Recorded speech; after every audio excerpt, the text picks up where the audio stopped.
This is the Average Guy Network, and you have found Home Gadget Geeks show number 557, recorded on January 5th, 2023.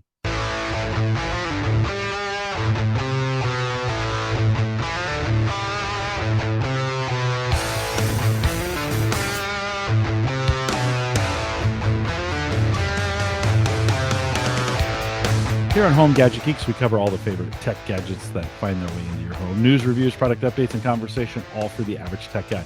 I'm your host, Jim Collison, broadcasting live from the AverageGuy.tv studios here in a beautiful, well, for wintertime, Bellevue, Nebraska. And of course, we post the show with some world-class show notes this week, not too many, but maybe a few, out at the AverageGuy.tv. Big thanks to Aaron Lawrence, who joined me 3 weeks ago now, I guess. I know I'd promised an episode with Sammy. That didn't work out. I took the week of Christmas off. Thanks for giving me some time off, guys. I just appreciate that. Thanks for letting me have a couple weeks off. It's nice to get some downtime. And so, but big thanks to Aaron who came on. If you haven't caught up on that, it's a tight 57 minutes. It's less than an hour. Jump out there, get it listened to. Aaron does a great job. Of course, techgadgetscanada.com is where she is from. And she just does a big supporter of the show. And big thanks to Aaron for doing that as well. So big thanks to our Patreon subscribers, if you are one of those. By the way, if you are one, don't forget credit cards information usually expires at the end of the year for a lot of people, like November. My card is November. And I had a few of you where your cards failed. So it's not a big deal to me. But I'm just telling you, you'll have to go back into Patreon and update those. If you want to become part of our Patreon group, helps me do all the things that I do here, giving value back if we're adding value or fun or entertainment or whatever. Join me over there, theaverageguy.tv/Patreon. I really just have one plan. It's $5. If you want to jump in for a month or two or whatever. And big thanks to many of you who've gone the distance for the last couple years. Appreciate that. theaverageguy.tv/Patreon. Jay Franze from Franze and Friends is back. And Jay, always good to have you on. Welcome back to Home Gadget Geeks. Thank you, sir. Pleasure to be here. How was, let's do a quick update. How was your Christmas? I know you damaged your neck a little bit or something. How you feeling? You doing all right? Doing all right. I pinched a nerve in my back and sent me to the emergency room, but I'm recovering. Okay. All kinds of good meds. Yeah, those kinds of things. And I don't know how that's going to happen with moonshine, but we'll see. We'll see how things hopefully, go tonight. Hopefully you didn't take the meds that soon or that recently to it, but I took them with the moonshine. It works out perfect. Hey, it's an additive. It works out just fine. Well, we're glad you're feeling okay. That is, listen, the back is at our age, right? The back is the worst. Like you've mistreated it your whole life. It's usually not in very good shape. Usually we do all kinds. Like Exactly. We don't have good posture. We're maybe not as exercising as much as we should sometimes, right? And then the back goes. And I talk to a lot of guys, and that just seems like it's the worst. I've been blessed. I shouldn't say this, but I've been blessed with a pretty good. No, I know. I don't believe in jinx, but I've been fortunate not to. But I know a lot of guys and gals that do have that problem. It's just miserable. Is this happen before? Are you going to get better? Is it going to get back to normal? It won't last forever, will it? No, I hope not. Lord, I hope not. No, I've had a pinched nerve once before in my neck and it went away, so I'm hoping this one does the same. Okay. All right. Well, we'll try to keep you upright and active during the program here. We'll see how that goes. Yeah, we'll see how it goes indeed. Christmas time here in the US, while I was taking some time off, was a little snowy. I think, Jay, where you were at, you spent some time in the Kentucky, Tennessee area for Christmas. Did you guys get some snow on Christmas Day? Was it a white Christmas for you? Kentucky was. We spent Christmas Day in Kentucky, and it was snowy and it got kind of miserable. But then we drove to Tennessee on the next day, and it was beautiful. And by the time we got down there, the snow was gone, and we stayed on a lake, and it was very nice, about 60, 70 degrees. Yeah. Yeah, it's one of the things, we'd had that super cold front come through before Christmas. That was before, right? And then some white Christmas, or maybe it was that right after Christmas, we got that Arctic blast. Doesn't really matter. It got really cold, like really cold here. And it got me thinking about fire. Because, right, what's not better, especially on the not so, when it gets 20 below or 0, yeah, you can't really go out and start a fire. But right before Christmas, for whatever reason, I started looking at these solo stoves. You're familiar with them, the ones with the holes in them and they burn the wood efficiently. Have you ever looked at Yep. one of those? Yeah, we have them all over our neighborhood here. We have a different one here at the house.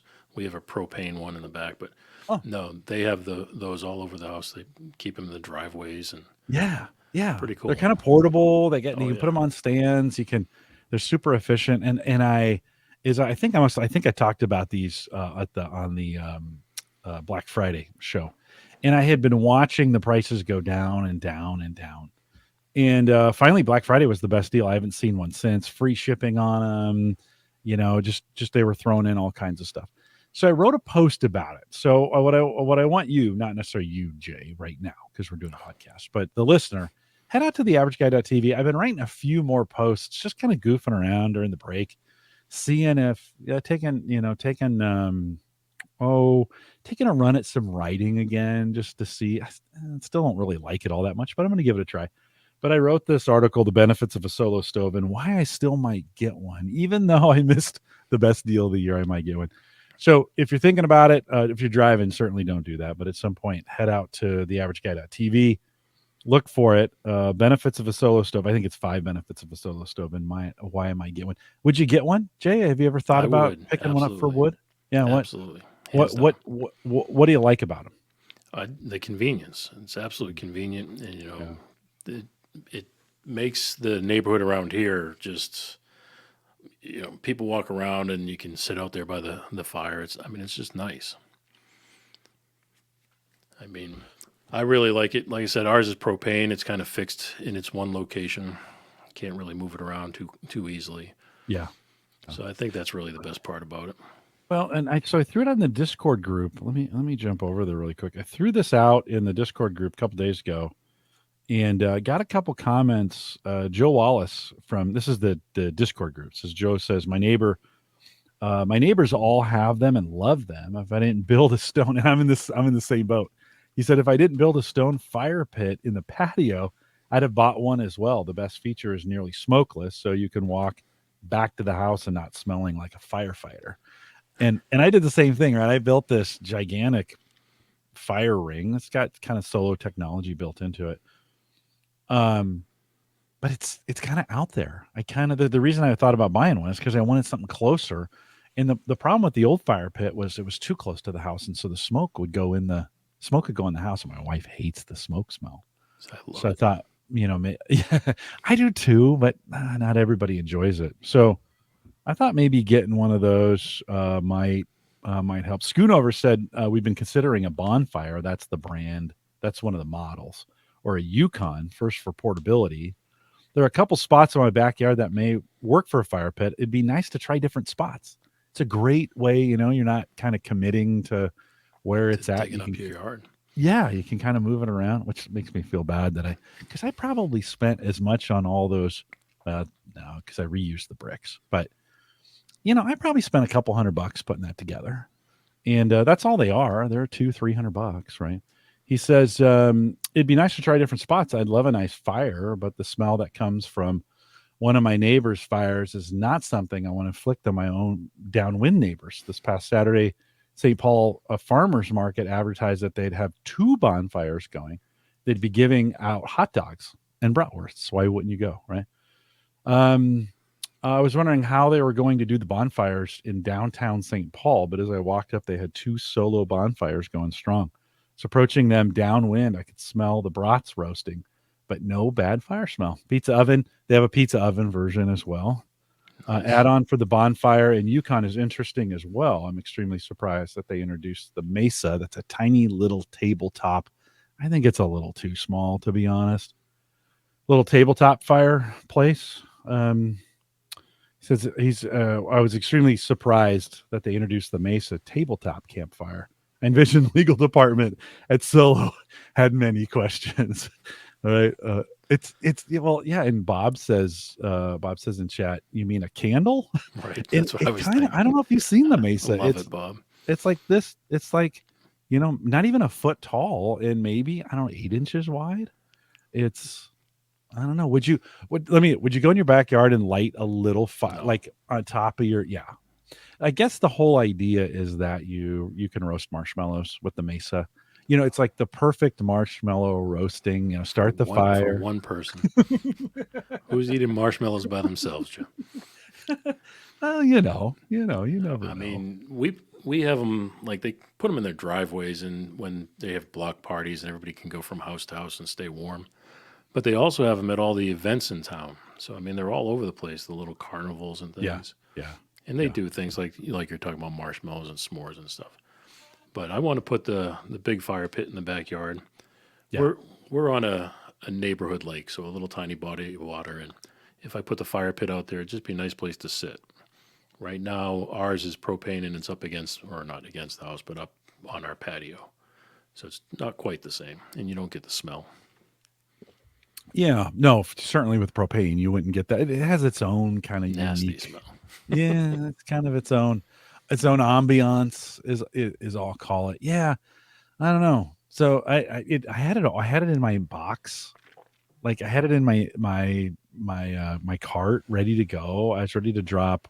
It's probably going to be about 280 bones, to pick it up. It's not And bad. then I was like, no, no, not bad at all. But then I was like, and I just bought this computer and I just bought a VR headset and I just bought all these things. I was like, do I really need another place to burn things? Jim, So I laugh only because I told my wife Christmas is over. We got to tighten up now.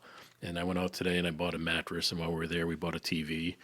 I'm like, okay, we need to leave now.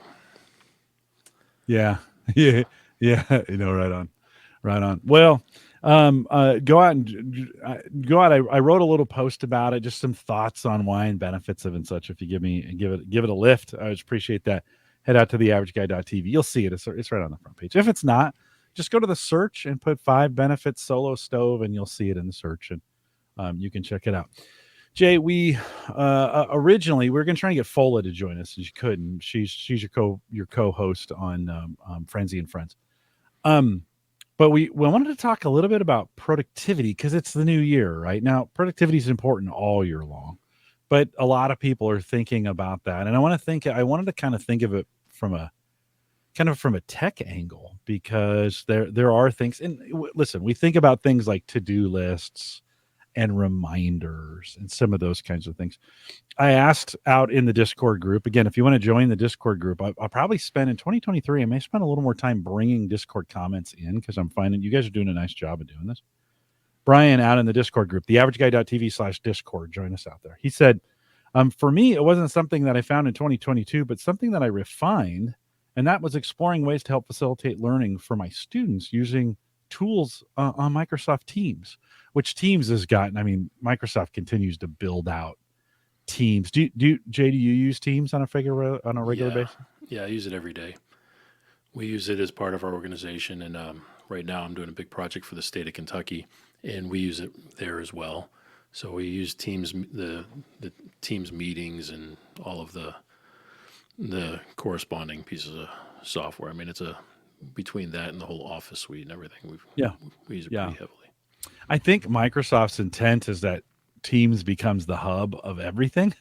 Now, I don't know how well, how sometimes that hasn't always worked well for Microsoft, but It has some you quirks that know, I'm not happy with, but for the most part, yeah, it's pretty decent piece of software. yeah.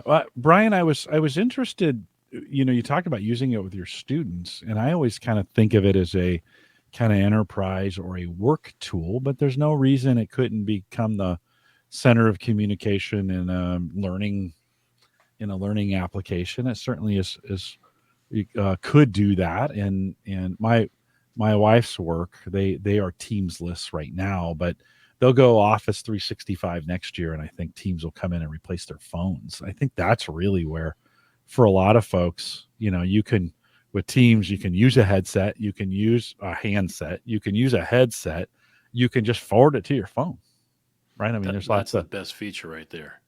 I mean, because if I'm on the road, I could take a call in the car and still be in a meeting. And if I'm in a place where I can use the phone, I can still see see everybody on the screen, see the presentations they're giving. So yeah, it's definitely convenient. yeah, And if you yeah. switch, it just seamlessly switches from, if I get to the office and I pull up the laptop, open up the laptop, it says, would you like to switch to this device? So, yeah, it's And you very, go, yes, please. yes, thank you. uh, Brian says everyone in our school org uses it, students and staff alike. I work with high school age students, not sure how young the elementary school use is for. I would say, Brian, on the team side, and I don't mean to make this a team's conversation, and we're not sponsored by Microsoft, but it's easy enough. I mean, it's just like any chat client. It's just like any. I mean, there's just so many things. We've just started to scratch the surface on it. We're a Microsoft organization for all of our communication stuff, and there's so much. Are there any tools in there that you would think are outside of the normal communication tools that you use, Jay, or are you just primarily using it for primary communication stuff?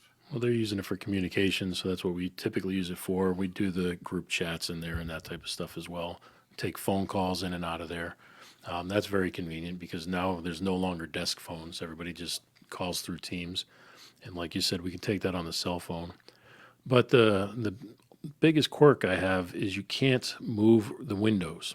So if you're talking to a team of people and say you get 8 people on the call, it automatically resizes windows. It automatically shuffles them around. You can't click and drag one to a different location.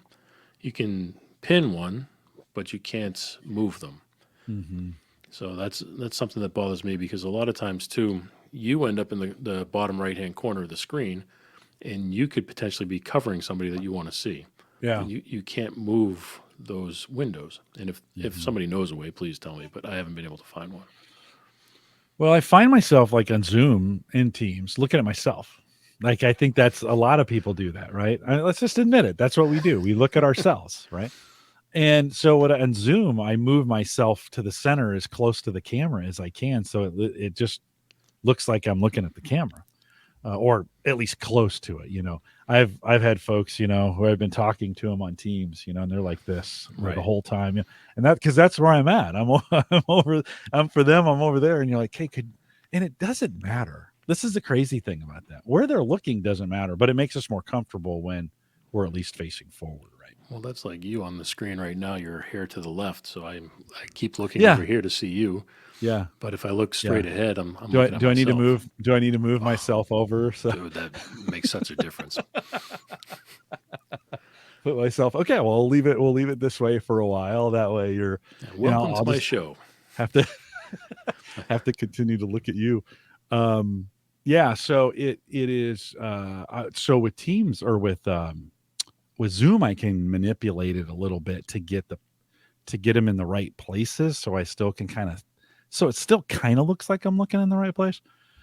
I struggle with that on Teams. And I think I heard there were some updates coming that we're going to kind of fix that, but I still would like, why can't that just be an open palette where you move them and size them the way you want? Right.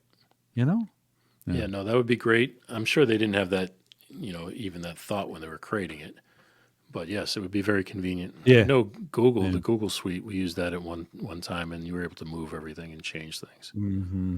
And it's tough when you get used to one piece. Like I get used to Google, and then we switch back to Microsoft, and now I'm getting used to that again. Yeah. But when you take on, like we took on Google as a client, so we had to use their suite of products as part of the deal. So now that Google's no longer a client, we can go back to using Microsoft Teams. So Ryan in the chat says, by the way, great comments, chat room. You guys are rocking it tonight. He says NVIDIA's new eye contact feature of NVIDIA Broadcast will actually digitally adjust your eyes to look right at the camera, even when you're looking off at notes. Now, how creepy is that going to be when you turn your head and your eyes still right you're like one of those paintings you walk through and they're always looking at you. And at what point do they snap back to the what if you close your eyes and they're still there? Yeah, it's like they'd be painted on your eyelids. I can't imagine. Ryan, I love this idea, and it makes sense in most cases. I mean, I squint a lot anyway, so you can't a lot of times even see where I'm looking.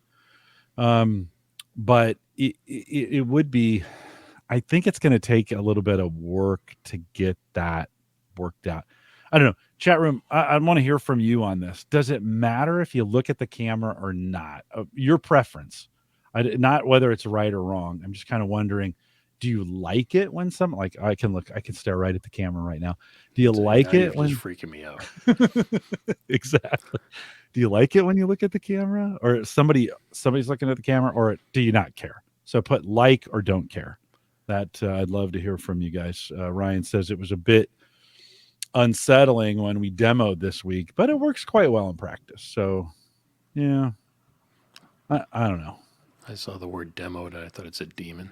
I'm like, it yeah, that could makes sense. it could create some weird artifacts, and I think that'll be interesting. I just bought a new 3060 Ti, so maybe I'll be able to use that here. I wonder if that, yeah, who knows? Well, it's guys, thanks for your comments both here in the chat and keep them coming, as well as in the Discord group around that. From a productivity standpoint, I want to think about it, Jay. I want to ask you this question. I just kind of redid my desk, and I think the desk for most of us is the center of our productivity suite, right?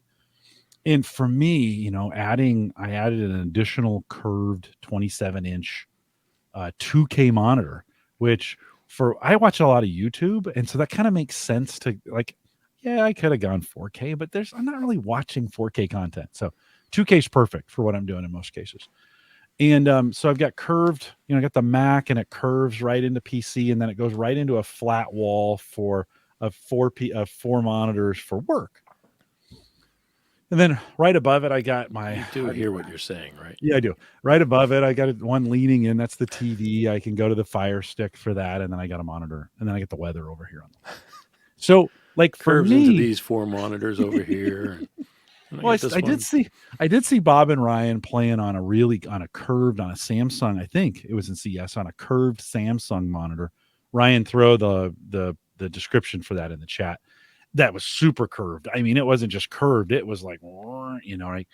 And I heard Ryan say, from a gaming perspective, it kind of makes sense. You can kind of look around, Well, and be let me like, tell okay, you, I mean, I don't have a curved monitor, but I've been thinking about it.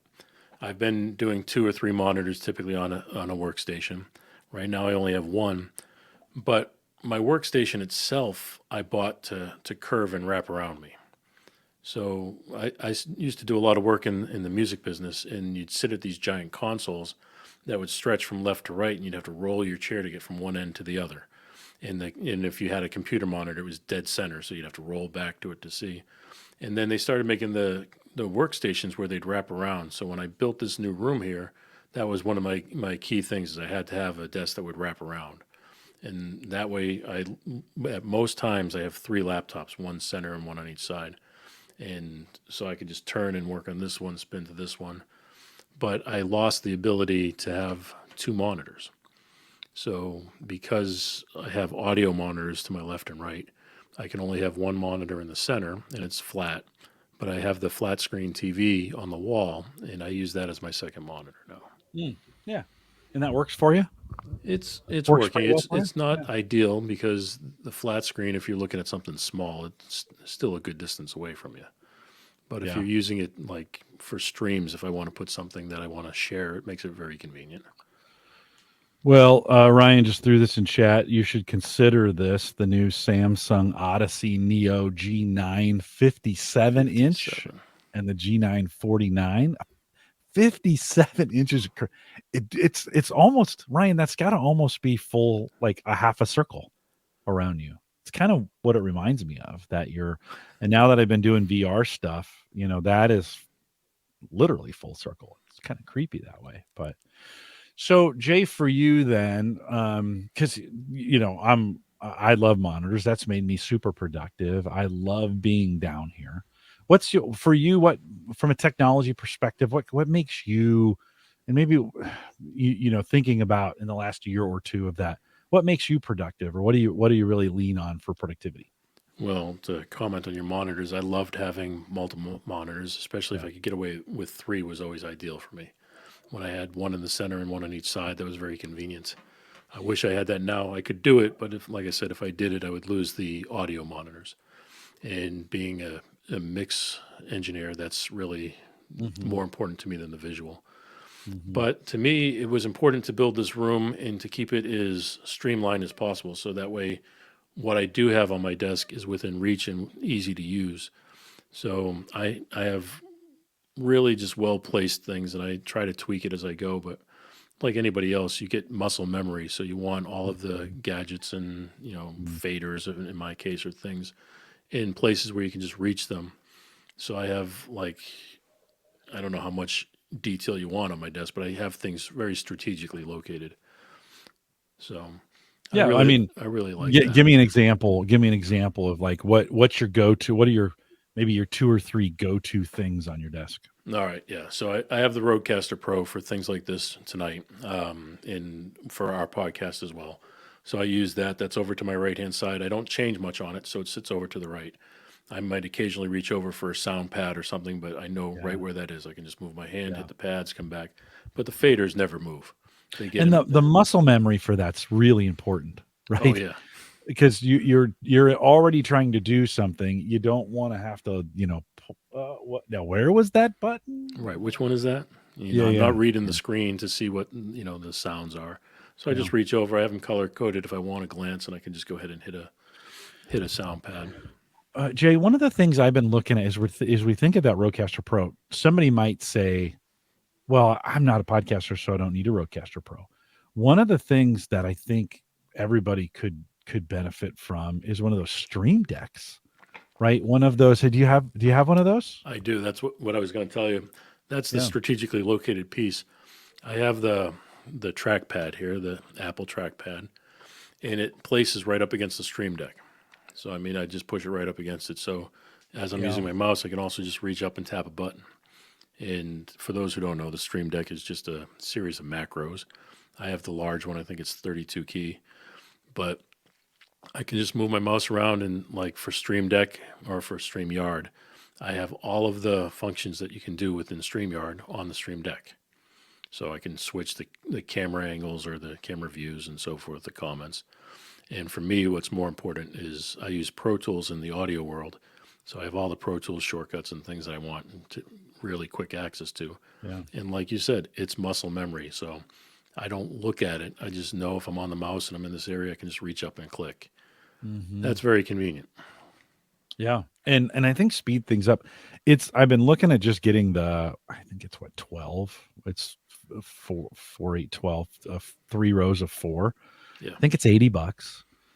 But I've been Yeah. This thinking wasn't of, expensive. yeah, no, they're not terribly expensive. And I've been thinking of like having one of those here by, I've got two, I also have two monitors, although I've spread them out a little bit because they're on either ends of the curved monitors now, which helps because now when I'm looking at either one, I feel like the sound is coming from the monitor, so to speak. But I thought about for like StreamYard, for like things that I do on a regular basis of programming those to the Stream Deck. And like you do, just I don't know if you need most people probably don't need that, but maybe 12 is enough for me, you know? Well, I do have the large one, and I bought it just because. I don't think you need it because you can switch pages on it. But I will tell you, like my screen for StreamYard, I'm looking at it here, is 100% full. So there's enough shortcuts and things you can do that can fill the full 32. Yeah. And the same thing with Pro Tools. I have that full with 32 as well. Can you do 32 and then a switch, which gives you 32 more? Yes, you Okay. can Yeah. endless. Endless amounts of, Yeah. and eventually you have to remember, okay, Which what page was this palette? on? And at that What point, it's no longer useful. Yeah, no. Well, it's as good as your memory, right? But From you know that what's standpoint. And there's icons on them too, isn't there? yeah, you can Yeah. like for StreamYard, I have icons, so all the different screens, the same thing you would see on the screen. On Pro Tools, I don't. But there's others like you can use multiple Stream Decks together. So you can have a large one, a small one. Or what's convenient, they have a foot pedal, which is basically three buttons that you can use with your feet.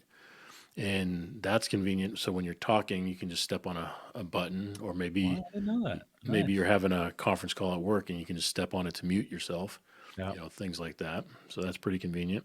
And they also released a new one that has a bar across where you can swipe your finger across it and has rotary knobs on it as well. Mm. I So, did see the one with rotaries. Yeah, with the mhm. knobs on it where you could I'm assuming adjust sound or Well, yeah, right for those especially in the kind. world of music, to be able to just reach and pan something Yeah. from left to right without having to use your mouse.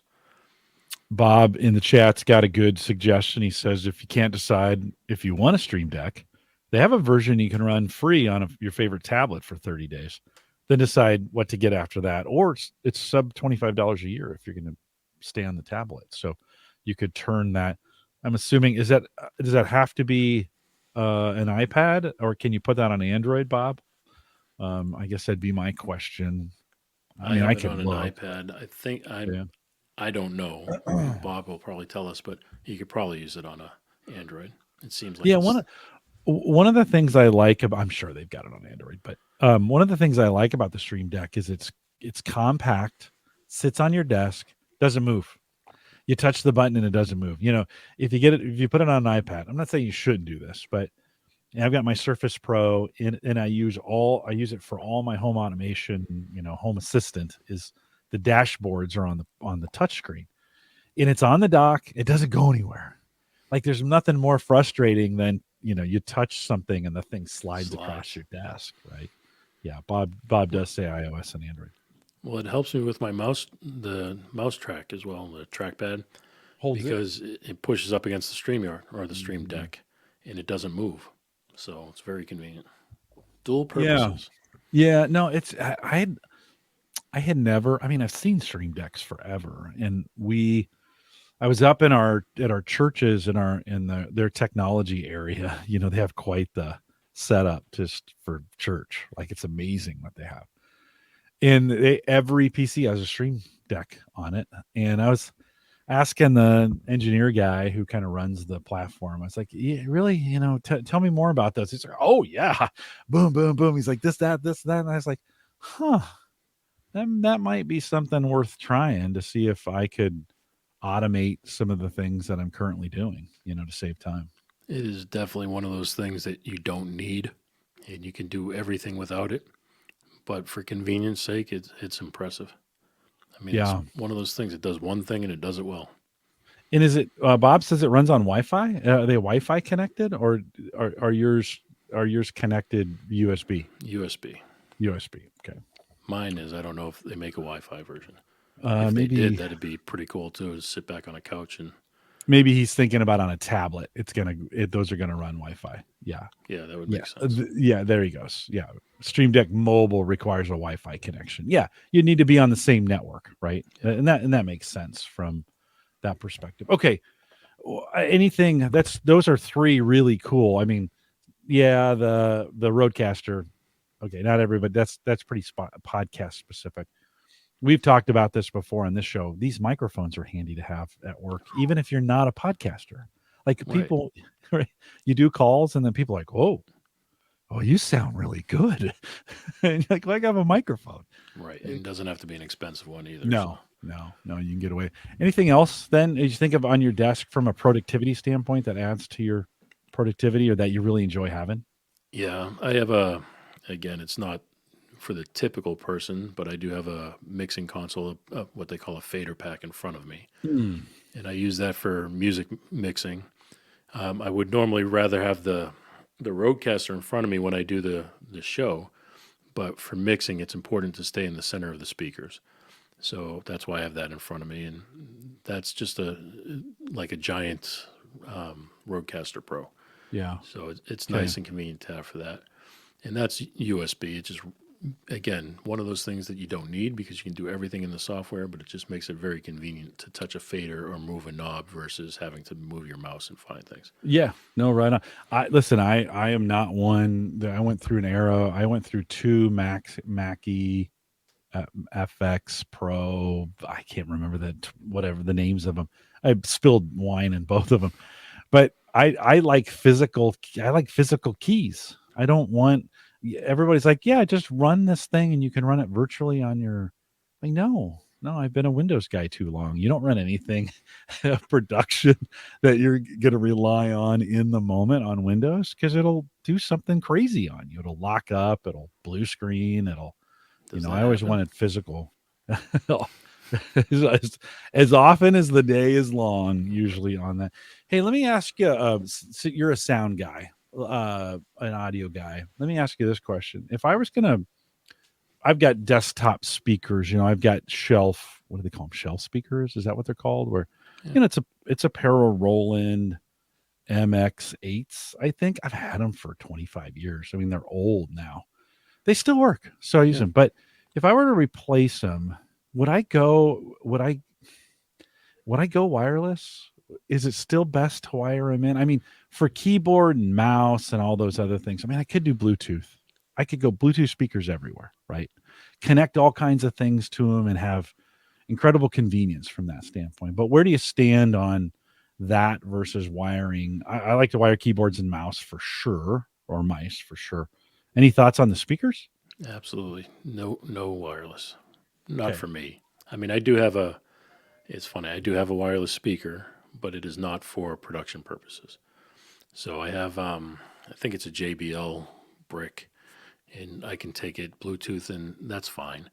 But for actual audio production, no, I've got it wired, and I take it a step further. I like powered monitors, so I have a pair of Atom powered monitors, and those are nice. They don't require anything else.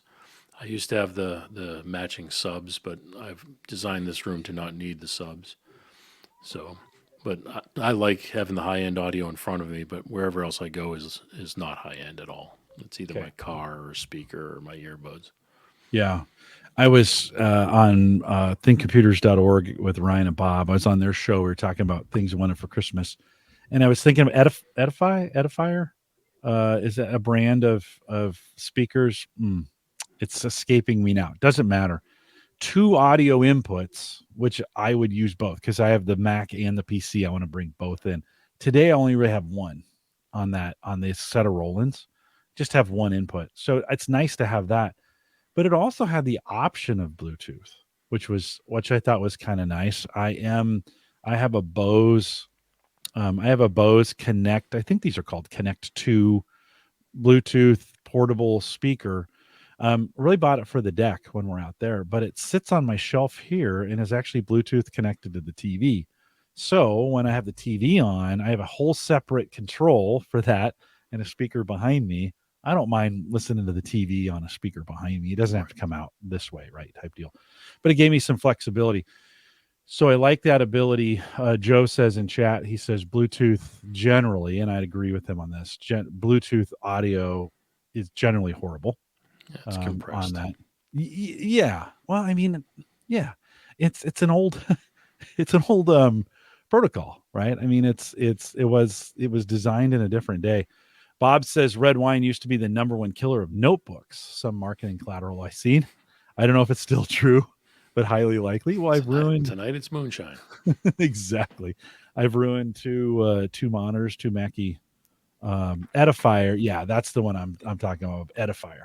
Yeah, those are the two I mentioned. Really nice looking, and 100 and I say $125 a pair would replace these two. Didn't pull the trigger on them because I was buying a whole bunch of other stuff, but I thought I'd ask from from a guy who does music, like, okay, for the stuff that I really want good quality out of, wired or wireless, but what you're saying is wire everything. If you're an audiophile and you want that level of content, keep it Yeah. wired. And if you're willing to, I know it's expensive, but if you're willing to bump up to $500, you can Hmm. get a really nice pair of Atom monitors, and they go up to thousands a piece. Yeah. Yeah. So, Yeah. but you can get a really nice set that would be great for computers and YouTube and all those things for $500. I've got mine sitting on my desk at desk level. They're over on the side. They're pointed right at me. Is there an optimal way Oh to yeah, have speakers sitting on our desk? I mean, when we think about productivity, if we're going to have speakers and we're going to spend some money on them, what's the best possible placing of them? how geeky do you want me to get? Mildly geeky. All right, they should be in a triangle format, and if you have them in front of you on your left and right, your head should be at the point of that triangle. So you Oh, should be receiving it. They should okay. be tilted in at 60 degrees. So if you keep them on the side of you, I think it's 63 inches apart from each other in your triangle. So your head should be at the 60th, you know, at that Yeah. same distance apart at the peak of the triangle. And if at all possible, you have separate speaker stands. Mine are on anchor stands, which are cast iron, very heavy. So that way the vibration of the speaker doesn't move with the desks. So Got if you it. have it on a desk and it vibrates, your desk is going to vibrate because it's not that sturdy. So the more sturdy of a base you can give it, the better the speakers. When it pushes out, it's going to truly push out versus vibrate and Got come it. back. And go back. Yeah. Yeah, Yeah. So my setup's not very good, is what you're telling me. depends on what the purpose is, Yeah. right? No, listen, I'm not an audiophile, right? I So, I don't. mean, Yeah. the purpose of having the triangle is for a very good stereo image. That's why you try to keep the monitors, the computer stuff, out from the middle of it. So, Okay. by me having one monitor, I am still disrupting my stereo image, but it's not as bad as if I had two. And it's definitely not as bad as if I had the three. Could you do one and then your speakers, and then on the to the right and the left of those speakers have monitors? Yes, you could. I Yeah. mean, there's a few Yeah. different ways. What I would like to do is kind of like we have mic arms. I would like my monitors on arms like this, and I can, when I'm mixing, I just push them down underneath the desk. Okay. And then when I want to use them, I can pull them back up. That would be ideal. Bob asked the question, how much do you notice if you say turn one of those speakers? So for you, you've got them aligned. If one comes off just a little bit, do you notice it right away? What you'd notice is the difference in your stereo image. So if you have a singer that's supposed to be in the dead center of Ah, your yeah, stereo image and you move a speaker, that singer might do this. Now, would you notice it right off the bat? If it's a singer, maybe, but if it's a guitar, probably not. So you just notice a difference in that stereo image. And I yeah. mean, you can get very precise. Like these were done with laser beams. I mean, I sit in the chair where I'm going to ideally mix, Wow. and someone Wow. puts Okay. lasers, and they put. That's why you can kind of see these panels back here. Yeah. There's big ones up in front, and they're all strategically placed, except the ones in the back are decorative. But the ones up front are strategically placed with mirrors where the sound reflections would go when you're playing music through the speakers. Hmm. So you can get But that's very, part very of your carried away. job, right? That's part of your job is to do this for a guy like me. Although I do love, you can buy those little laser pointers that you use for your cat and dog, It really right? doesn't take much. I mean, it sounds like a whole lot, but it's just an afternoon of Yeah, yeah, kind of painstaking. kind of Move it one monkeying more, around with it. move it another centimeter. Go ahead. Yeah, I put mine. I've got ones that they're totally wrong. It's right, and one's right in front of me as I'm facing this way. One's right in front of me, the other's to the right, right. But as I turn to, I'm watching YouTube now on the 2K monitor. Okay, all of a sudden now that right The sound monitor stays with is you. in a better, yeah, it's kind of in a better spot. I think for most of us, it's kind of what we get used to. Eventually, we start hearing it kind of based on close enough, for a lot of people, right? Don't you think? Well, I think most people are just playing music in their car, and their car becomes the ideal place. I mean, even when we mix records, the very first thing we do when we're done mixing is let's go see what it sounds like in the car. I Mm, mean, because that's yeah, where everybody's going to be listening to it. yeah, true, true. And the So, whole point of having the speakers and everything perfectly is, yes, it gives you a very good stereo image, but the biggest purpose of doing it is for the bass frequencies. So what happens is if you're in like this room is rectangular, so it has to be rectangular to work ideally, and the bass frequencies build up at certain increments as you go back in the room. So if you're sitting in one of those increments in one of those sound waves, the highs and the lows, if you're sitting in one of them and it sounds bass heavy, you're going to mix your audio with no bass in it. You're going to keep lowering mm, it. But then when you go to the car, you'll notice there isn't any. So the better you can get your room to sound as flat as possible, the better it's going to translate to your car or to your living room or mhm, in a TV mhm, or radio. yeah. Do you prefer live sound to headphones, or would you rather be doing most of your work with headphones? No, I do it all. Mixing I do with the speakers. Anything else I do with the headphones. Okay. Yeah, I mean I might listen to a mix with my headphones, but everything is 100% speakers when I'm just mixing it.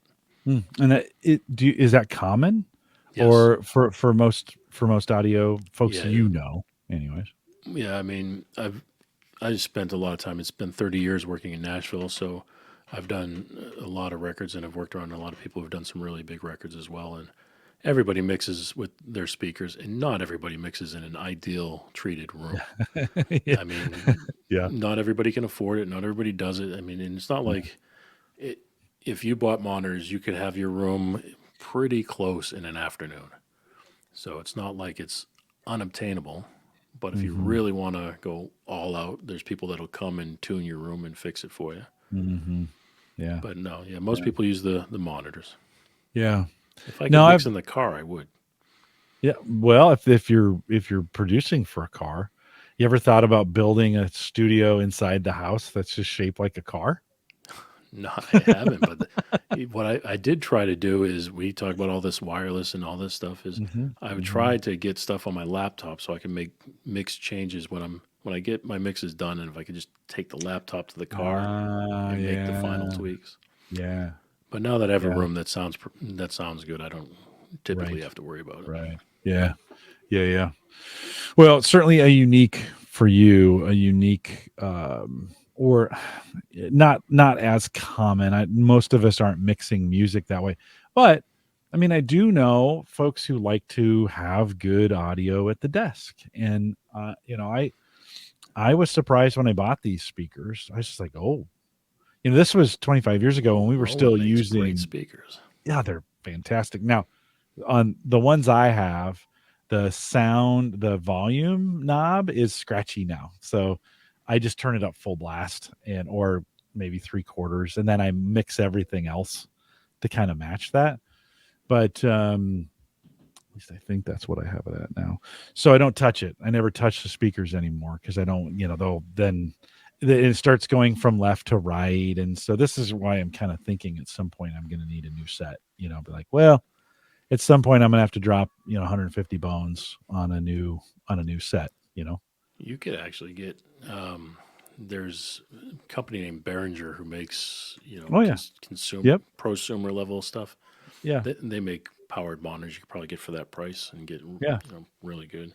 You were Well, talking these about these Edifier ones, it's about that same price.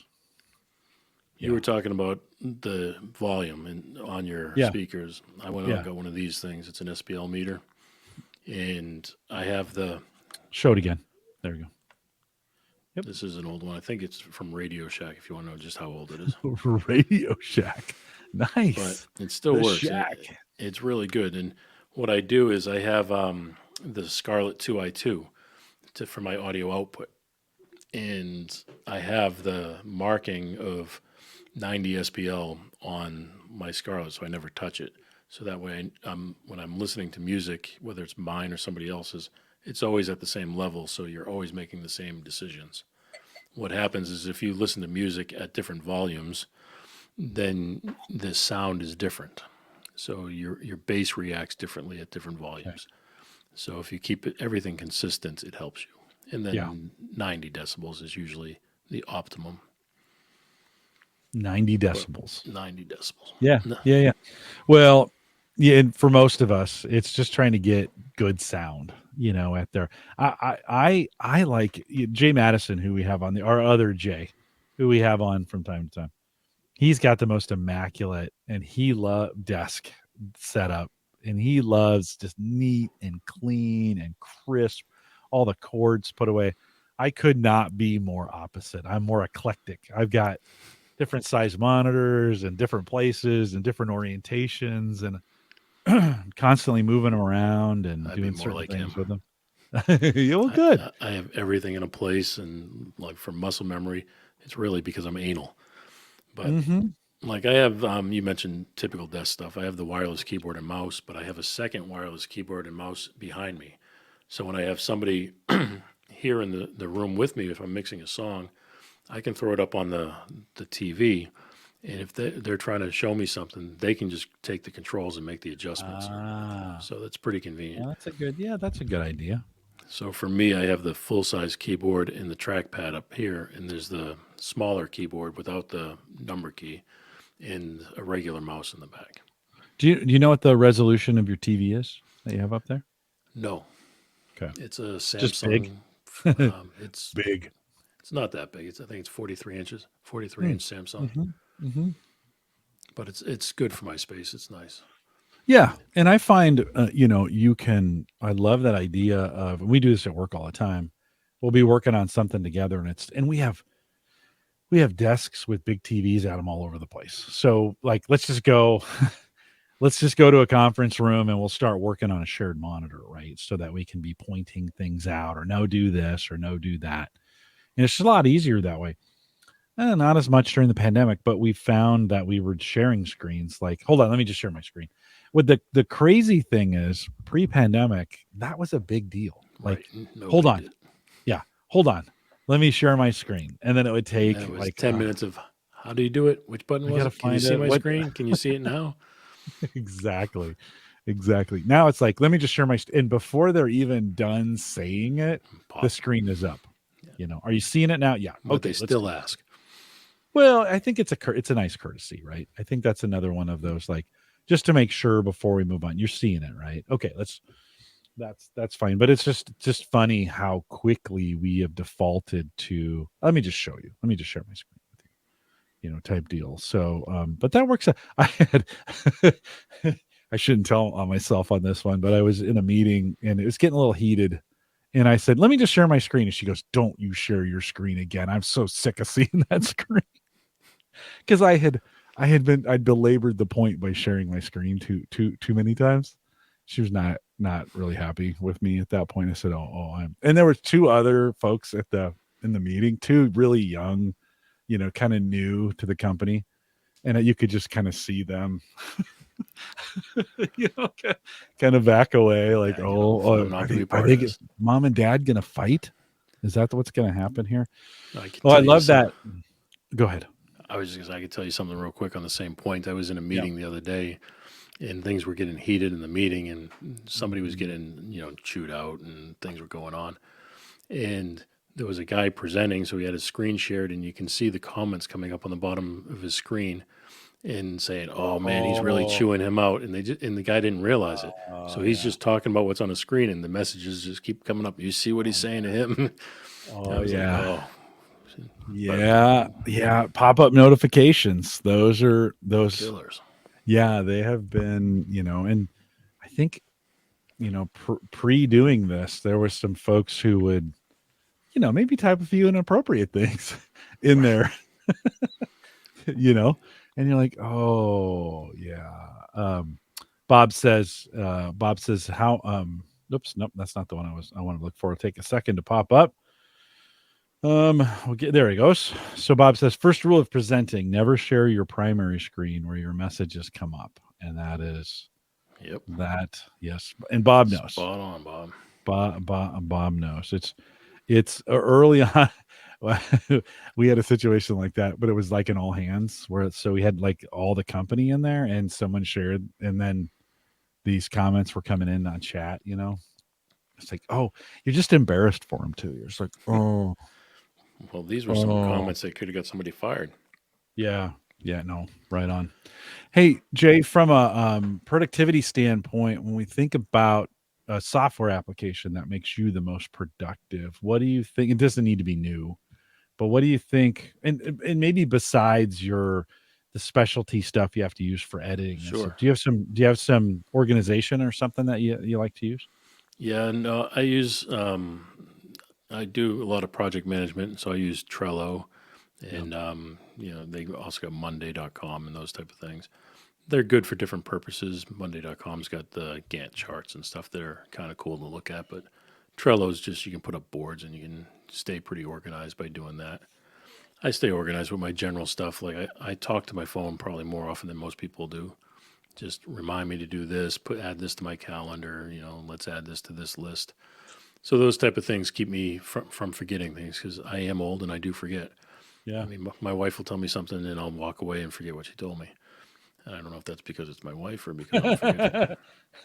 Or maybe a little bit of both. More Maybe both. a little bit of both. But Maybe a yeah, little bit so of both. I use those type of things. I've got a whole bunch of stuff like to my left of me, and I mean I've got just my laptop. It's got the calendar, the notes, the reminders that tie into my phone.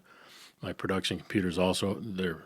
My laptop's a Mac. My production computer's a Mac, and I've got the iPad and the whole Apple suite of whatevers. And I like the fact that they just all sync, so it's seamless. Right. Like Right. tonight, when I need to log on to this with you, I just pull up the email that's in my production computer versus my laptop or my iPad or iPhone or I this or I that. So those are good for me. But Trello is the one that I use a lot for work, staying organized, or even shows and projects. Um, there's trying to think in work we use a software called WinTeam. WinTeam is a Hmm. scheduling software that I can schedule a team of people, but it also ties into payroll, into billing, so everything stays consistent. But other than that, no. I mean, most of the stuff I do is in production world or even Yeah. podcast world. Yeah. Yeah. I think a lot of people think of Trello has gotten really, really popular. I use Microsoft To Do for my. I have daily chores. I've kind of taken when the pandemic started and I came home. I kind of took my first hour or two, like a farmer would, and get all his daily chores done. There's all these things I needed to do every day. So I just made a list of them, and I know I could probably go through them without forgetting one, but it's still like a pilot. I still go through my checklist every day. Did I get all my chores done? My Right. chores, my daily chores. It's like checking Facebook and Twitter, those for work related stuff. But I think the thing over the pandemic that's made me the most productive, and I know it's going to sound kind of weird, but it's having timers everywhere. Right now, I can, it used to be, you maybe have an egg timer or whatever on your in your kitchen, but now I've got the Amazon device, I've got the Google device, I've got Right. the watch on my wrist, and I can literally call up a timer. We have the Amazon devices all around the house. I can usually call up a timer. So when I'm making coffee in the morning, I say, "Hey, lady, set a timer for set a coffee timer for 8 minutes." Yep. That's the perk timer, right? And then it'll go off, and I'll watch the coffee for a minute. What would be awesome is if the stove had that. I'm just waiting because as soon as it starts perking, then I just pop it over to low for 6 minutes, and I say, "Okay, send that timer down to the studio." And I grab my stuff. I time it. It's like a dance every morning, right? By that time, I have the dishwasher empty. I got my breakfast in hand, and I've got a cup of coffee. I set the thing to brew, and then I come down here for 6 minutes, and then the alarm here goes off. Let me tell you, I hope So my wife's not listening tonight. it's just those are my chores. Just those are my regular chores that I have to do. I I don't always want to do. hear But her saying you empty the dishwasher and you make coffee. No. those are two of my chores that I do and that I do each morning. Um, but then being able to send that timer to a different device in a different room, Oh yeah. it has been, and then of course with cooking, it has been, the ability to get a pasta timer, pasta timer, meat timer, and whatever going all on the same device, or have two timers going on the A lady, almost said it, I've got mine muted. and then like the microwave timer right above me where I can just now I just because it's right in front of me just boom boom it's off, right? So yeah, multi-room timers. Bob says multi-room timers, yes, for the win. That has been just in being able to start a timer in the kitchen and send it to the studio or send it to the garage or whatever. So say it on my phone and send it to my watch. Like all those things, they're super helpful. I don't know. Do you use timers at all that All way? day long. Yeah. If Yeah. I didn't, I would forget everything. I have Yeah. timers for meetings, timers to pick my kids up, timers to wake up to Mhm. get my kids to school. Or Yeah. oh Yeah. yeah, no, I've got timers for everything. I do have your A lady next to me, by the way. I've got I think it's 7 or 9 inch screen, and it sits over here and gives me news updates all day Yeah. long. Yeah. Yeah. Things that I probably shouldn't be paying attention to. I put mine behind me for productivity reasons, right? Yeah, So it's here on screen. You can see this yeah, right above my left shoulder, but yeah. I didn't want I've got enough. I, I've got enough. Although I think eventually it's going to end up there. Ryan's checking out. He says, all right, headed out to another event here at CES. Great content so far this evening. We'll have to catch the rest of the show probably on my flight home. Ryan, safe travels. Thanks for checking in. It's not easy Thank you, sometimes Ryan. to check in from Vegas on these kinds of things. So, Ryan, thanks. We're looking forward to having you on the show here in a couple weeks.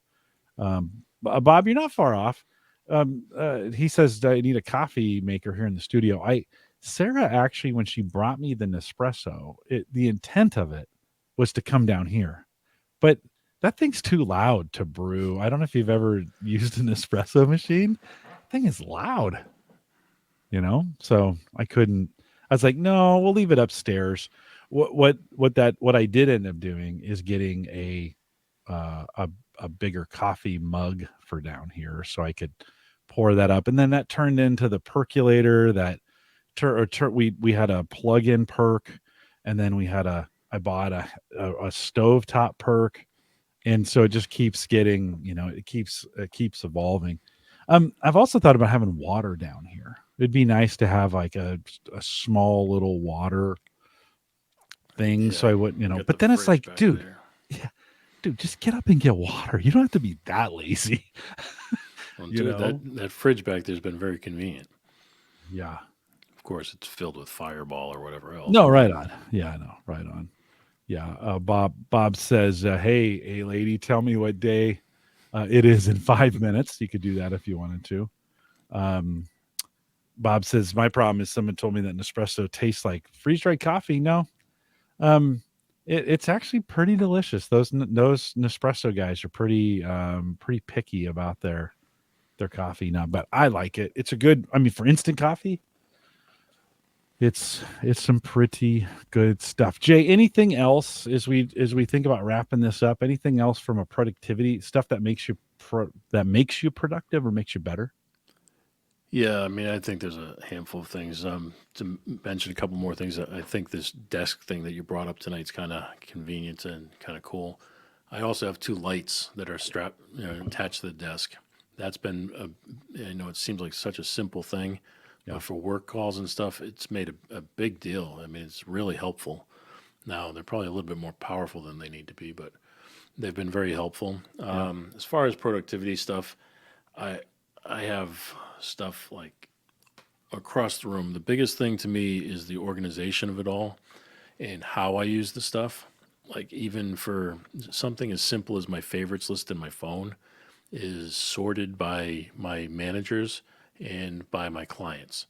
So I muscle memory can get me to a number, or asking the lady in my phone to make the phone call for me.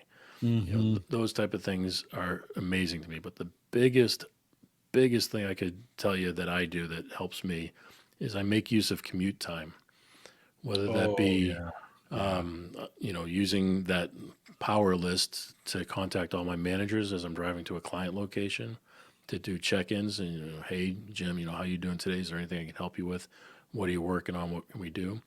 Or it could be something that's just monopolizing the time and trying to read, book on tape or a podcast or something like that. So I really try to focus my commute times to be productive.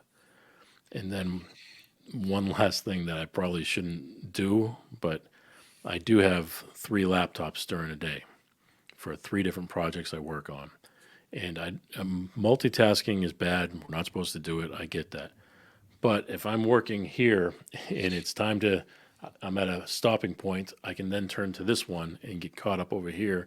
And then I bounce between three laptops Yeah. all the time. Yeah. Yeah. So it's Yeah. just making use of every minute in the day. Yeah, this idea of a save state, I think, is important when you think about the three different laptops. I have a Mac and for here, I've got a Mac, Windows, and then work, which is Windows. Right. And so the ability to work and save state and not have to worry about, because sometimes, if you're doing two things on one machine and you get into it and then you close, like, I don't need this window. Oh, I needed it, type deal. Right. For me, real estate is everything, but, being able to save state purposefully, I think, is what I hear you saying. Oh yeah, being very Yeah, strategic. My yeah, my personal laptop is a Mac. My two work ones are PCs, yeah, and to be able to switch between them seamlessly and keep everything 100% on their own device. So this project doesn't get confused with any other project, or I don't have to think about the file management. Right. File management, that's another thing. I mean, we do it in the audio world, but in podcast world and just in my corporate life, keeping track of all of the files and having a system that works for you. It doesn't matter what system, as long as you can recall things. Just like muscle memory again, it's just knowing where your files are so when you need them, they're there. Yep. Yep. Because you can have the greatest file system in the world if you don't know how to find them. Right. Or Or you get don't back want to to take it. 20 minutes to search for something, then you're out of the groove. Yeah, no, right on, right on. You get out of that zone. Bob asked you a good question. I think he says, "What's next on Jay's must-have want list for the studio?" Oh, there's a couple things. I would really like to switch to a curved monitor that went along my desk because I do have that kind of. It's almost like a V-shaped desk at this point. I would like a monitor that curved along with it, so I instead of having two screens, I could split them up. That would be nice. I think they've got that now. I think Bob and Ryan saw one of those in Vegas where you can pull it in. I mean, you kind of determine the shape of it. Oh, I don't know if that's is that what the, you're thinking the about? shape of the monitor. Uh-huh. Oh wow, no, I didn't know they had Yeah. that. That would Yeah, be the cool. curve of the monitor. I think it's just the curve. I don't think you can shape it Right. any other way, but Yeah, I that thought would I be cool. remember them talking about that. That may be coming here. Yeah, because right now Um, I use HP flat screen monitors, and when I had the two, I could kind of bevel them in the shape of a V. But there's a couple microphones I'd like to get as far as studio gear. Um, my wife and I just ordered a reclining massage chair for right behind me, so I could sit in here and goof off when I'm supposed to be working. that's a little tempting, but because I need a new chair. The next thing I get is a new. This I bought this one during the early pandemic, maybe the first week of the pandemic. I went and got it. You know, it's a cheap like $80 chair, and I have absolutely it doesn't hold its. I mean, it rocks. It doesn't hold anything. It goes You can this make way and this noises way. and Yeah, oh yeah, creaky. yeah, yeah. This isn't a bad chair. I mean, you can see it. It's a Shaquille O'Neal, so it's got the seat cushion of a monster. Yeah. But the to answer Bob, I guess the number one thing I'd like to get right now, I'm looking to get three mirrorless cameras and a ATM Mini Pro. So it's the three mirrorless camera and the video switcher for them. That would be my next big purchase for the studio. Okay. Okay. And why? What for? What application? What? How would you use For doing those? more interview stuff and talking to Okay. people, like I Okay. could have Yeah. people in the studio and everybody would have their own camera and you can use the I don't know how familiar you are with an ATM mini. It's kind of like your stream deck for video. Yeah. It's just Okay. able you Yeah. just click on a button, switches to this camera. They all three cameras plug in through an HDMI cable into the ATM mini. You can have four cameras depending on the size. They got a small one and so forth, but you can have as little as four cameras. And so you just press camera one, camera two, camera three, or four, and it switches between them. So if you have three cameras and you're interviewing somebody, you can have one camera on both of you and then one on each individual. And depending on what's going on, it's literally just a tap of a button, and it all goes USB into your system, and you can throw it out on StreamYard like it's anything else. Okay. Okay. Well, that's cool. There was a company that did this for a lot of years with video. You'd bring, and I forget the name of that. It's escaping me now. I want to say Yeti, but that's not the right. That's the. Anyways, there's a lot of cool stuff coming like that. I think with video that just Problem is, makes it's it. expensive. That's super expensive, but I think it's going to get cheaper. I think You it's look good, at like a everything else. decent mirrorless camera, you're looking at 1,000. You can probably get them as low as 650, somewhere in that ballpark. But you Yeah. look at three of those, then you look at an ATM Mini. Yeah. You're looking at about a $5,000 purchase. Yeah. Convincing the wife I need a $5,000 purchase is not easy. We found. I think we've no, no. I mean, you got to kind of justify. You got to kind of justify that for sure. Hold on. We've found this monitor for you. So Oh let's God, Let's go to Hey, Jim, can you share your screen? Yeah, let me share. Hold on. Let me share my screen with you. I don't see How's it yet. that? I don't see it. Yeah, Oh, yeah. there we go. Oh, Here it wow. is. It's Corsair. The Got handles on the side. yeah, the Flex 45. It's got handles on the side. Let's see if I can get the video. Watch this. Did you see that? That would be awesome. Do you think that's what you're? I wonder how far do you think it goes? Because that's switching. Yeah, okay. When you see the back, it's switching between Yeah, flat and curved. yeah, and But not a lot of curvature in there. I mean, as we're how watching much this of on it? screen, I know this is riveting Yeah, for it's great audio audio. listeners, but Just basically, it's so got two handles on the side, and you pull those handles out, and you can kind of pull it in. Boy, that bass better be pretty heavy to right to pull that in. Otherwise, you're pulling the whole thing see, in with yeah, you. see right there. I wonder. Yes, the Here, let's watch handles the. are attached to the back of the TV, but I wonder if you could use a mount like right Let's there. watch. Yeah. Oh, I'm sure it's like yeah in the back here. If you took the stand off, could you mount it? Yeah, I don't know. I Because would if you have could to. mount it on one of those monitor arms that are kind of like our mic arms, It's only $2,000. only I would not spend $2,000 on a monitor. What? But you can Audio, you I can would do it all day long on a monitor. I not love so having the much. monitors. I just don't know Yeah, yeah. 2,000. That's kind of creepy. Bob says, or Brian says, "Wow, that's wild," and it is. Well, it's Yeah, amazing. yeah. Maybe we'll have to when Bob and Ryan are on,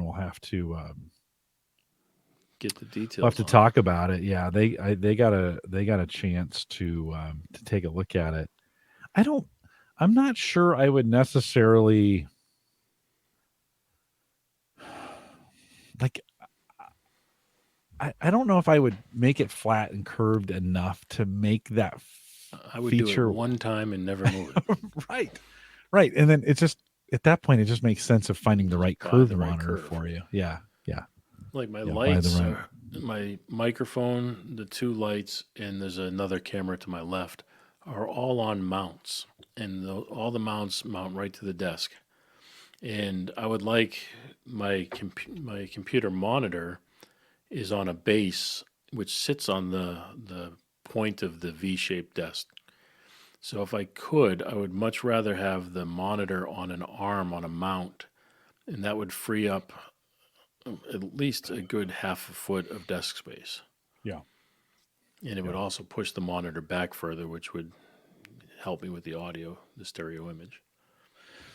Well, okay, I'm going to take that one farther.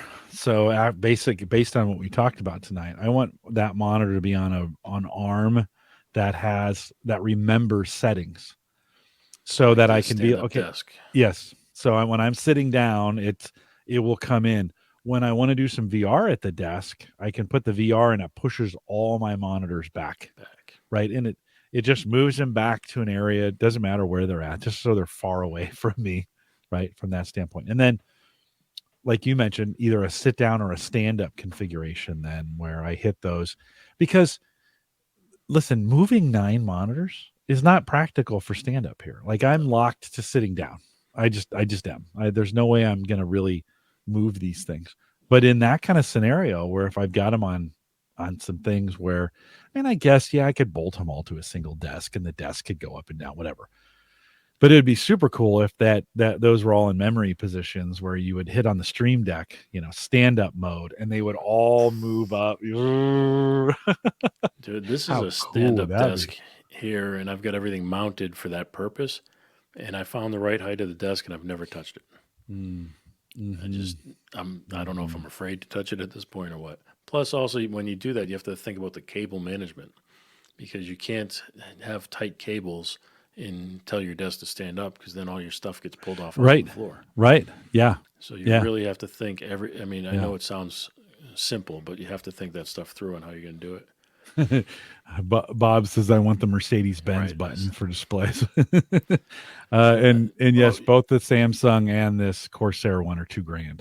So you know, you watch Leo Laporte, right, on his tech Yeah. shows. Yeah. I'd He has listen to that him. Yeah. the monitor built into the desk. Right. Right. That would be ideal. I would Yeah. like two monitors built like kind of at that angle in my desk, so this it doesn't block the sound at all. So I mean Yeah. that would be Yeah. fantastic. Yeah. The Yeah. only problem is then when we're having conversations like this, I'd be like, "Yeah, Jim, Well, that is the thing. You could put those on sliding, so you could push a button on the stream deck and they and they move up on." Man, we're planning our future, aren't we? Oh, it's actually everything we've talked about, super possible. It's not like we're trying to create artificial intelligence, right? It's Well, I don't um know. I mean, I know again this is an audio podcast, but if you look behind me, I've got two chairs back there and this couch. So it's a nice little sitting area, but it's literally just sitting. It's no place you're going to just lounge out and be comfortable. yeah. So we were looking at this chair my wife wants to buy me, and just to put it right here behind me, and it'd be a lounge chair with the massage in it, and I could just sit here and watch the TV. I think she just doesn't want me in the house, but I'm okay with that. So I'll sit Yeah. here and Yeah. I'll Yeah. have something to sit on. But I think those little things that make your space comfortable. Yeah. Yeah. No, that's right on. Be getting the TV, getting the monitor that I'm going to watch TV off of at the right angle, so that when so I can sit here, put the chair back, and it's at a perfect eye angle, so I can watch TV like this. Is pretty great. Yeah, Put the feet up, and it's like then people are like, well, but why aren't you watching TV on your 43 inch screen and the other? because then I have to go in the house with the wife. You got a point. Yeah, you got a point there. You got a point. So, anyways, well, some good. Yeah. Bob says, or your wife really wants to watch you work. No, And my and he wife does doesn't want to be say anywhere around me. the first time someone does tight cable management on a standing desk, everything drags off the Right off desk. the desk. Right off it. And Yeah. yeah, no, I've thought about that. And they have the little basket thing, the metal crate you screw to the bottom of your desk to keep all the stuff in. Yeah. That's not going to help you No. because I it know. keeps everything nice and tight and out of the way and looks really good. But as soon as you move that desk, your computer's on the floor. Like that's one thing we didn't discuss. I have the Mac Mini to my left, and it's sitting on the expander ports. Yeah. Yeah. Yeah. So I don't know what Yeah. company makes that. We had a long conversation about those with Dave Jackson on Saturday at Ask the Podcast Coach, because he just got a Mac Mini too. I think some of those from a productivity suite. I mean, we didn't talk about this. That could be a whole show just on docks. Like Oh yeah, the productivity that you can get out of a dock, can be, taking just your laptop and with one plug-in, all the things it can do. yep. You know, That's my office. I Yeah. take my PC. It's a Dell, and I take that and just plug it in, and it connects to everything. It's well, in two additional monitors. So with my yeah, laptop, I end yeah. up with three. I I well, like. I brought one home from work, and so it's a USB-C into my Mhm. laptop, and it fires 3 monitors, which is great, right? So, yeah, Yeah, that's the other thing. I mean, I'm using the Mac Mini, so I only have one HDMI, so I have to use an adapter for hmm hmm the TV, hmm which isn't bad. If you get something on two different screens, you don't notice the difference. But right. if you have the same thing on each screen, you can notice a difference. Oh, for sure, because it's trying to keep that same resolution for Yeah, both. Yeah, and it yeah. doesn't. No, it doesn't do very well. No, But the that's the TV, one drawback. Yeah, yeah, it's up there and it's on the adapter, and nobody would know. But if I no, put the same yeah. image on both, you'd know.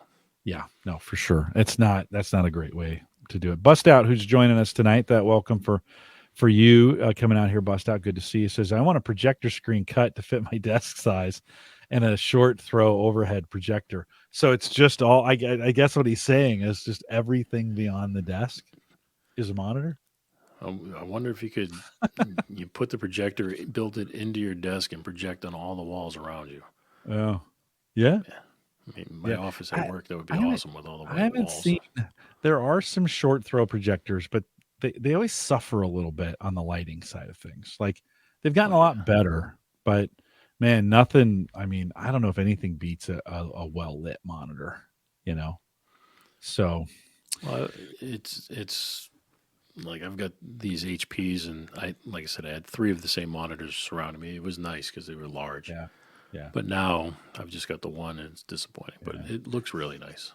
Well, and I've been messing around with VR, and I'll be honest, the first time I got in there and I started looking around, I was like, oh, you Well, mean I tell could do tell me how that's going, by the way. 360 monitors? Pretty well.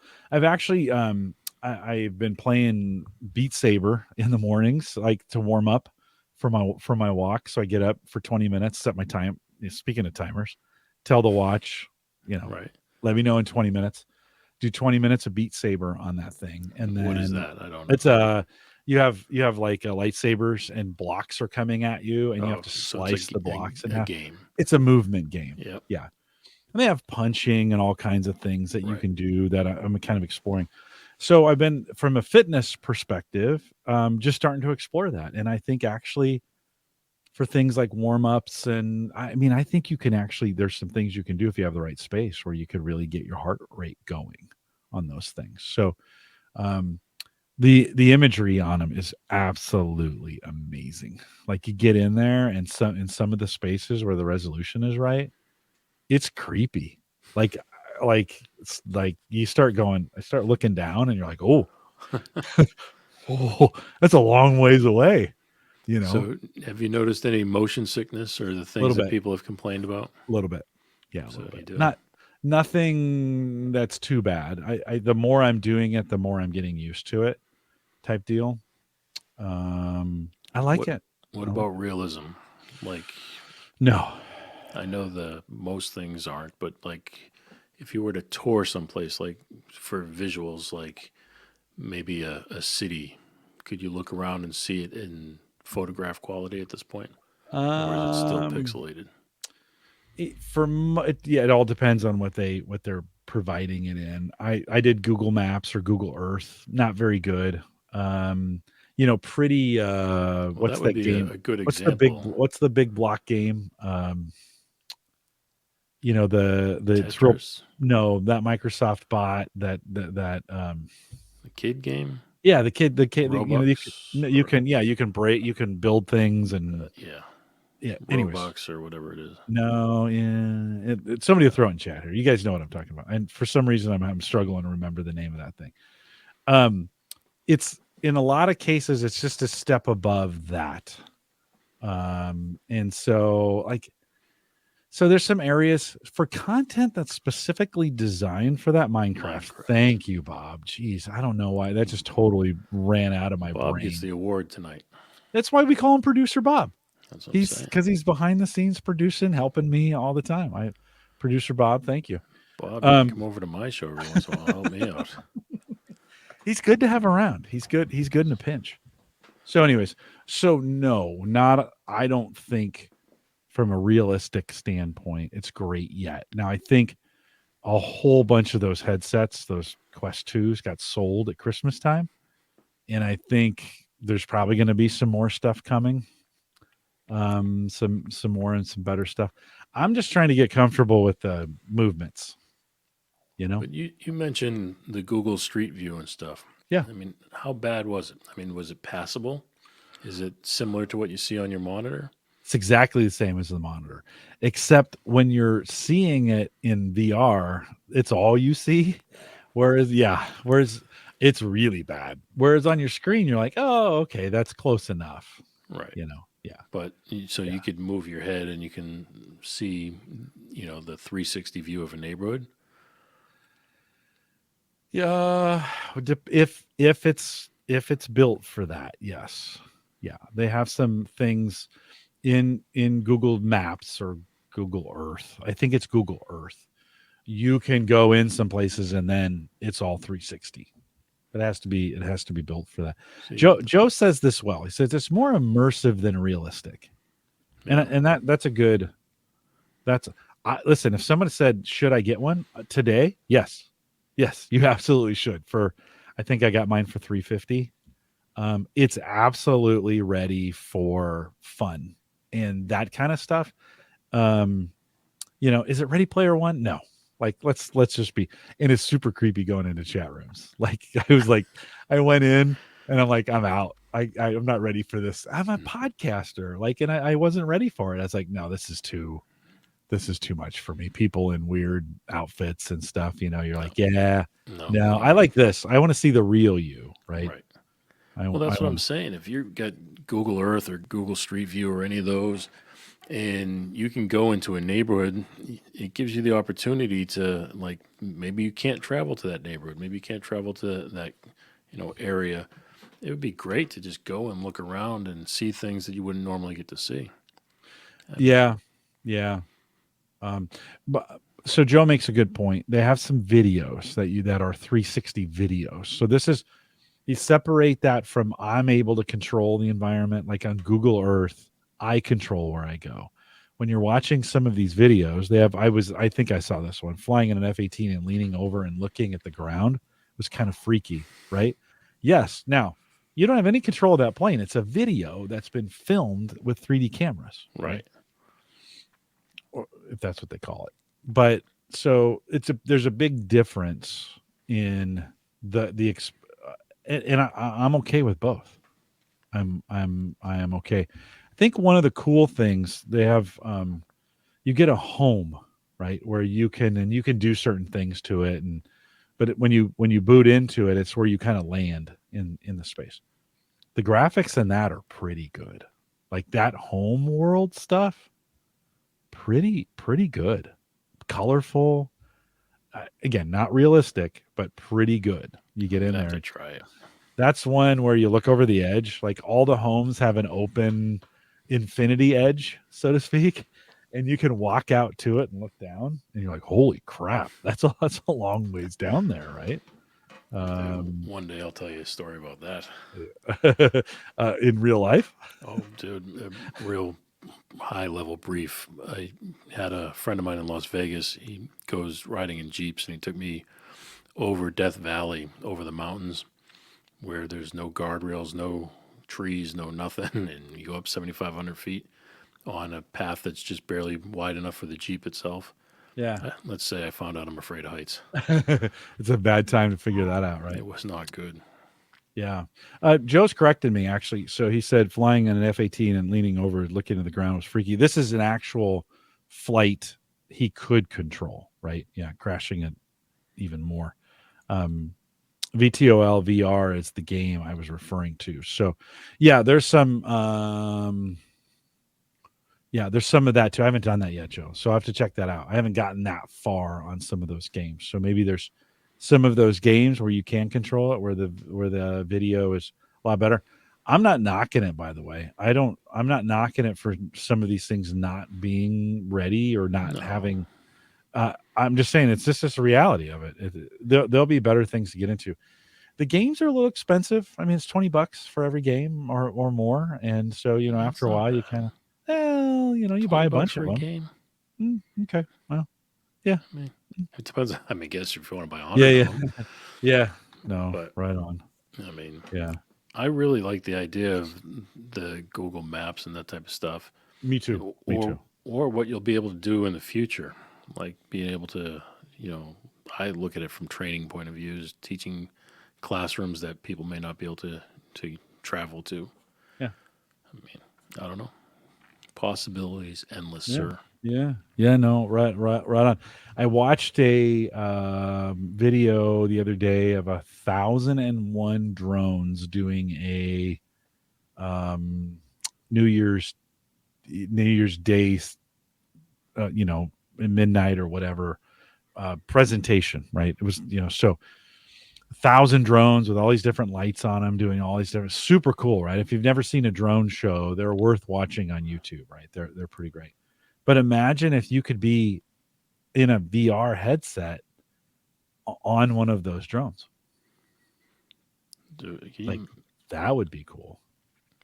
Like now, seeing the show from the drones from the point of view. drone's point of view. Yeah, yeah, I mean, yeah. I mean, the more we talk about it, the more things I can think. Oh, that'd be cool. This would be Yeah, cool. no, there could be, and I'm just scratching the surface. Like again, I said everybody should have one of these at 350. I think Th- they're 399 regular, Think about but just sporting events. If every like hockey game, if somebody's helmet had a camera in it, and you could sit in the headset and follow that person around as they were playing hockey or football or anything like that. yeah. Okay, some good stuff in chat coming in. Bust Out says PlayStation, Xbox, and Switch games are all $60. Okay, I get it. You're right.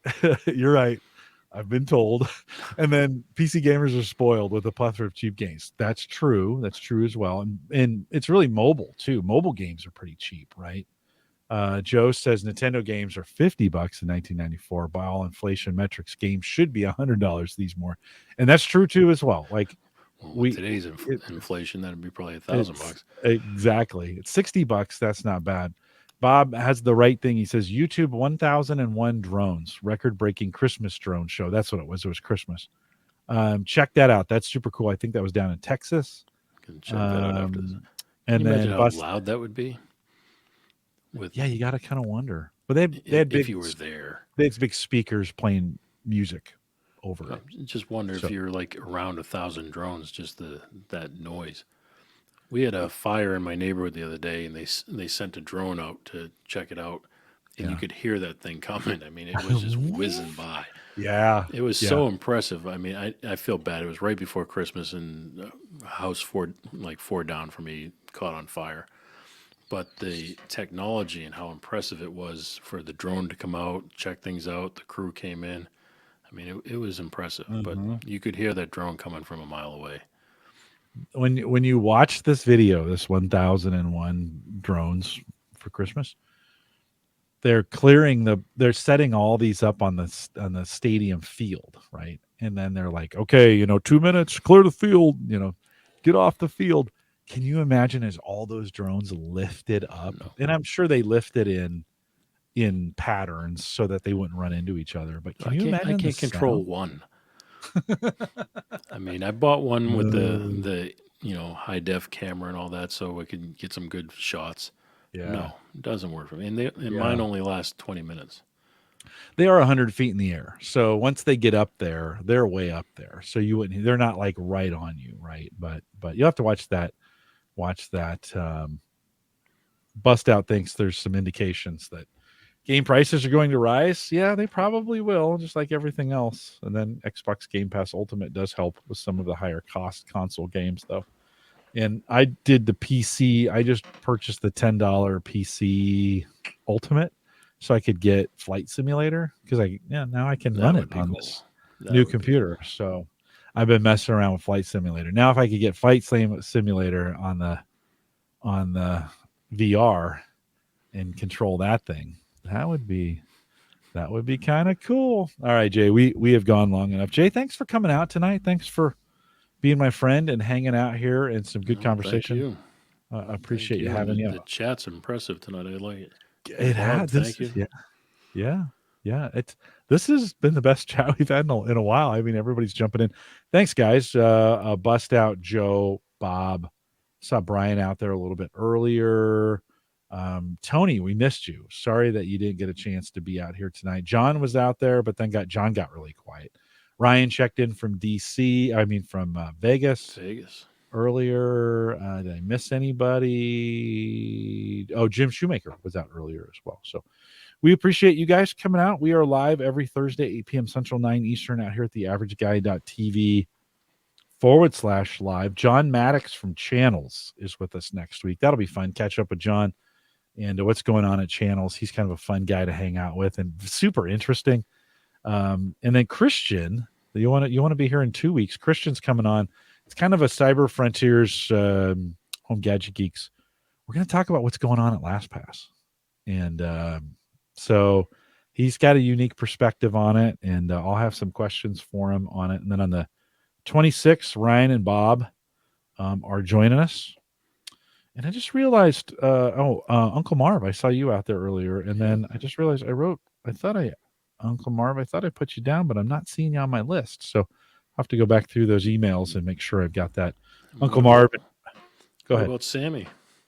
It's not a good time for her. She just doesn't want to come on. Just to be honest, I had her booked twice, and each time we got close, she's like, "Yeah, I'm not. I don't know if I don't know if I can do this." And I'm not That's going to too bad. force her.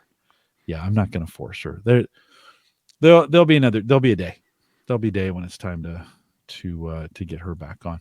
We are live every Thursday, 8 p.m. Central, 9 Eastern. We'd love to have you out in the chat room like you heard tonight. Lots of chat going on. We'd love to have you as a part of it. You can stock it if you want. And we'd love to have you out for it.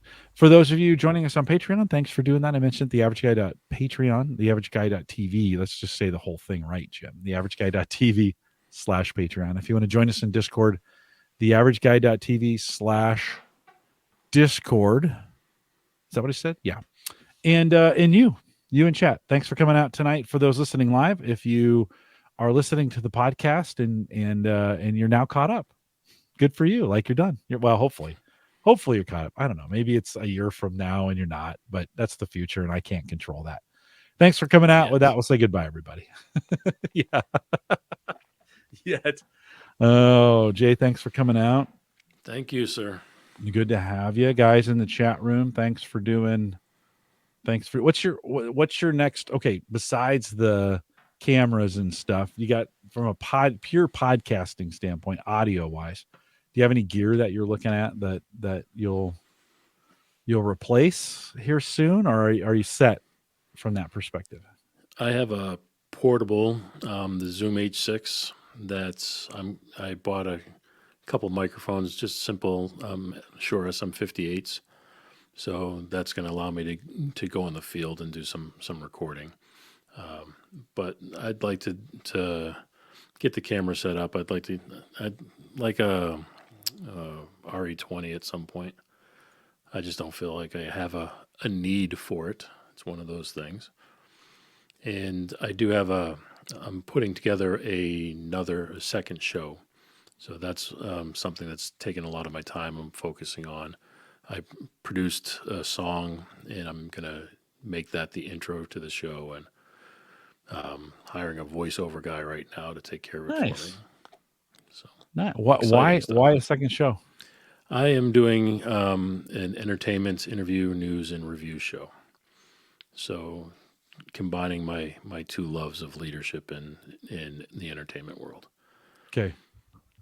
So I'm excited. I've got about 30 guests lined up right now, and I'm pretty excited about it. Some of the nice. rock bands that I grew up listening to, and some of the country artists I had a chance to work with. Yeah. So it's getting getting close. Nice. So I'm more excited about it now. Yeah. Oh, it's good. I mean, you want to be excited about it. It's not fun if you're not having fun. And that seems a little, I mean, everybody goes, thanks for that, Captain Obvious. But it's amazing the things we do along these lines. And you're like, I don't know why I'm still doing this. I'm not having any fun. Why am I doing this? Is really dumb. Why am I still doing this? Well, we do like you have Gallup. I have the leadership podcast, and we talk to leaders from around the world. And that's great. I enjoy those conversations, but I also want to talk about the audio and the other people I talk to, comedians and so forth. So just more of the entertainment side. Stuff that I can't really put on the other show. Right. Well, and that's this for me. Like I can't really do my technology stuff on the Gallup side of things. So this gets me same thing for me. Yeah. Well, good. Well, hang tight for me one sec, Jay. Chat room, thanks for coming out tonight. Thanks for staying in the long haul for us, Brian. Brian says awesome to that, by the way, Jay. Thank you also. And we'll see you guys next week. Again, don't forget John Maddox from Channels is back, and we've been digging Channels, and we'll get a rundown from him on what's going on in the Channels world and what does that mean for Plex and some of the other things that are going on. So we'll see you guys next Thursday. Come out and join us again. Thanks for coming out. You guys represented well. We'll see you guys next week. Take care.